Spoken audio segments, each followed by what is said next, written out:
The state of relationships in the black community, bananas, and it's crazy. I just want to share like a little insight about some of the things that I see. So, first, I really see these young guys on podcasts downgrading women, talking really bad about them. And then what's crazy is I see older guys who are listening, who think it's good sound advice.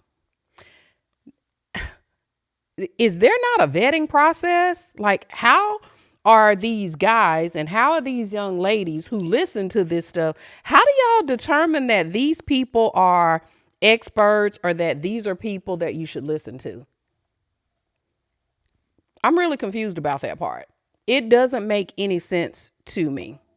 Now, let's go here because I think at the end of the day, what women want, or at least women my age want, they want security. They want to be safe. They want to feel like I can be myself, that there won't be a lot of disruptions to my life, that I can actually love on that man, that we can build something, those types of things. But you have men who are our age, like 50 and 60, who are unmarried. And I'm just like, sir, you have the option to get married. You cannot tell me that in all these years that you have been single, you have never seen a woman that fit the bill? You haven't? Huh? They didn't fit the bill, but you slept with them? Okay. So you're allowing all those spirits in too. Another story for another day. Because men actually have the power to say, this is a good woman. Ask a man if he's met a good woman. He's going to say, oh, yeah, it's some good women out there. But let's be honest, they still like to play. And that's okay. Just don't let them play with you. What I mean by that, ladies, is you got to elevate your standards. Okay. That means understand that your body is a temple. It also means that if you are a woman of God, baby, stop opening up your legs so fast. Okay. Because you've already had sex and you continue to have it, of course you're going to want to eat it. It's like eating potato chips, eating chocolate, ice cream, sipping Cokes and all of the things. It's a little bit of an addiction. And so you've got to like wean yourself off the D because it's just not biblical. And every time you open your legs to a different man, and it's every time a man enters another woman, everybody's exchanging spirits. And if you live where I live, I hear it's a lot of exchange, but that's none of my business because I'm not involved in that. Where I'm going with this is get some standards. The standard is your body is a temple. Your standard is you don't want to just be fornicating and sleeping all around town and letting that man roll in and out of your bed and then you roll over and you feel worthless. Your emotions are not where they need to be. And let's keep it a buck. Men feel some type of way too.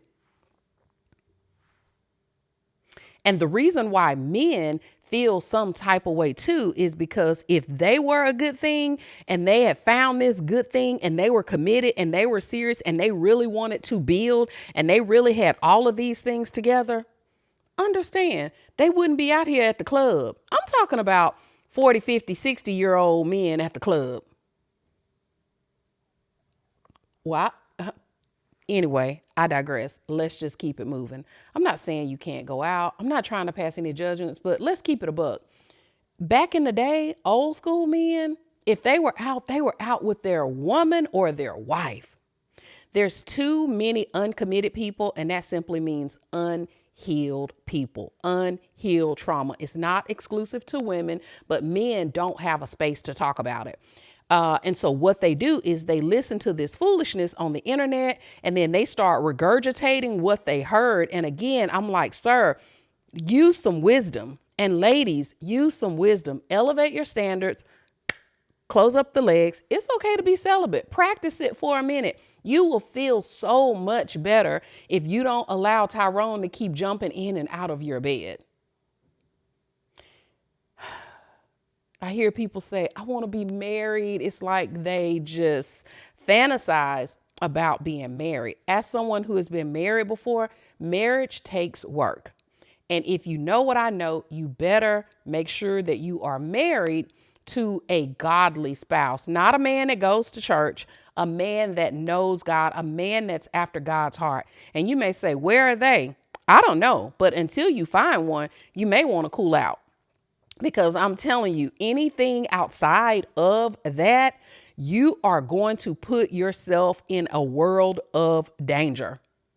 And a lot of times men don't want to go to therapy. So he don't love the Lord. He ain't dealing with the Lord. He don't read his Bible. He don't go to church. He doesn't have a relationship with the Lord. He has not been to any type of therapy. And you want that to be your husband. Make it make sense. It's okay to slow down. It's okay to chill out. It's okay to not even do what your friends are doing. Don't let your friends gas you up and you raw dogging it with Nate and Tyrone. And now you have something like, come on, we got to exercise common sense. We have to exercise wisdom. And we can't say that we are women of God and then just like have our body parts everywhere. I promise you, if you close your legs up, men will treat you differently. You will be able to clearly see who and what he is. You will know that that sex talk ain't nothing but sex talk. You're like, ooh, girl, he want me and he did this and that. If he just talking about sex, that is what he wants you for. You need a man who wants you for your smarts. You need a man who wants you for the fact that y'all can build something together. And if you guys can't do that, if he's not talking that, if he's not talking, not even church, if he ain't talking kingdom, girl, sit down and wait it out. Some of y'all gonna laugh at this video, and that's okay. I'm cool with that. Some of you are going to get it. Some of you are going to say, this is the sound advice that I have been waiting for. Ask God, is that the man for you? He will tell you, because this is what I know. And this is what I heard from the Lord. You got 3 types of men. You got your builders, you got your benders, and you got your breakers. And a lot of y'all dealing with breakers, men that are going to come into your life. They're going to break your heart. They're going to leave you shattered. They're going to leave you broke. Okay. You got your benders. Those are the ones that are going to bend your boundaries. They're going to test your standards. They're going to see if they can bend and mold you into the person that you were not created to be. They're going to bend you to their standards, not the standards that God called you to be.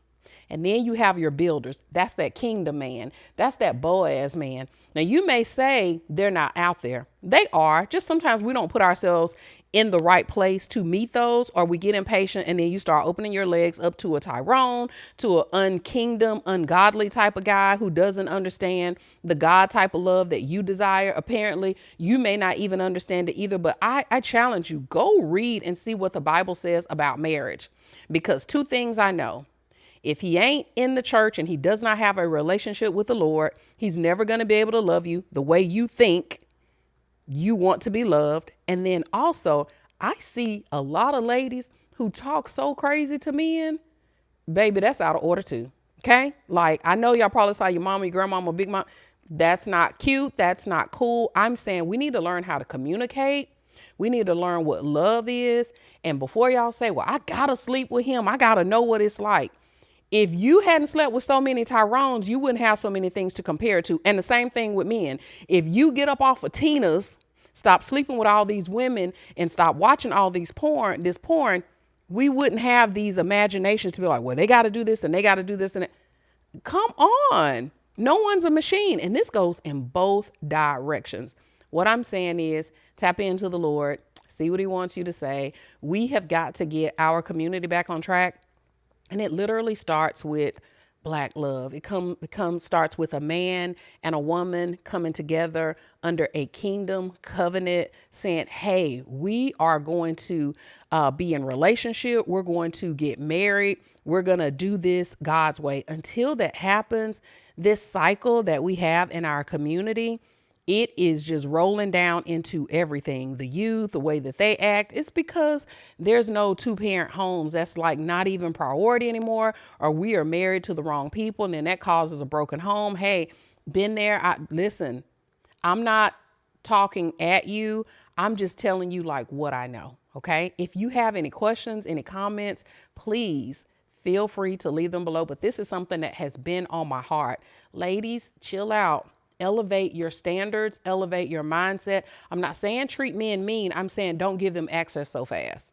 It's okay to talk to him on the phone some, but if he's serious about you, you will not be confused. If he is serious about you, he won't try to be in and out. If he's serious about you, he will move mountains for you. If he's serious about you, he will see what the Lord is saying about you. He will know you in the spirit and you will know him in the spirit. If y'all don't know each other in the spirit, if y'all don't even have the same kingdom principles and you consider yourself a woman of God, or maybe, sir, you consider yourself a man of God and she is not, run.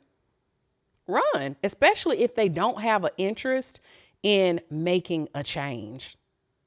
Okay.